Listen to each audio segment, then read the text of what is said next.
Voici les dernières images de soldats israéliens sur le territoire libanais, diffusées par l'armée israélienne. Dès le 3 mars, le gouvernement israélien a annoncé l'envoi de troupes supplémentaires au niveau de la ligne bleue, avec l'ordre de s'emparer de nouveaux territoires au Liban Sud. Alors, l'armée israélienne se prépare-t-elle à une invasion terrestre au Liban? Voici ce que l'on sait.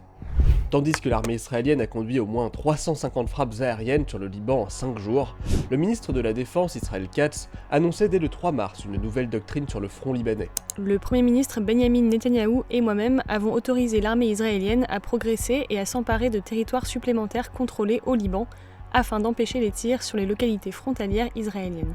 Contrairement à ce qui avait été fait en octobre 2023, il n'est pas question d'évacuer les 80 000 habitants du nord d'Israël, mais d'appeler à évacuer les habitants du Liban Sud. Objectif, y créer une zone tampon, comme Israël l'a déjà fait à Gaza ou en Syrie. En plus des 5 positions où l'armée israélienne était restée, en violation du cessez-le-feu de novembre 2024, la FINUL a confirmé la présence de soldats israéliens dans de nouvelles localités. Et plusieurs ordres d'évacuation ont été lancés, d'abord le long de la ligne bleue le 3 mars, puis sur l'ensemble de Liban Sud le 4. إلى السكان جنوب لبنان عليكم التوجه فورا إلى شمال نهر الليتاني لضمان سلامتكم عليكم إخلاء منازلكم فورا والانتقال شمالا إلى ما وراء نهر الليتاني. They have expanded, I think, to 7 or 8 positions, but with the instruction for the IDF to conduct or to occupy inside Lebanese territory. I think these will also expand further. Autour de la frontière, l'armée israélienne a posté 3 divisions. La 146e au niveau de Ras Aoura à l'ouest, la 91e sur la zone centrale au niveau de Haïta el-Shab, et la 210e à l'est, en face de Riyam. So I would say advancing into Lebanon would be likely in the next couple of weeks until all operational plans are confirmed and adopted by the Israeli government and cabinet. And this is reminiscent of 1982, of what happened in the Israel's occupation of southern Lebanon. Si une invasion terrestre israélienne se confirmait, ce serait la 5e dans l'histoire du Liban.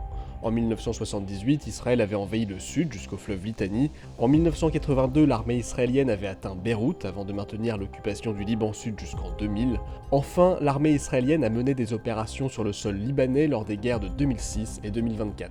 If we go back and see what happened before, especially in 2024, we'd see that there was a fierce fighting force from Hezbollah in towns like Qiyam and Daira and all these border towns that actually managed to stall the Israelis for a long time in that area.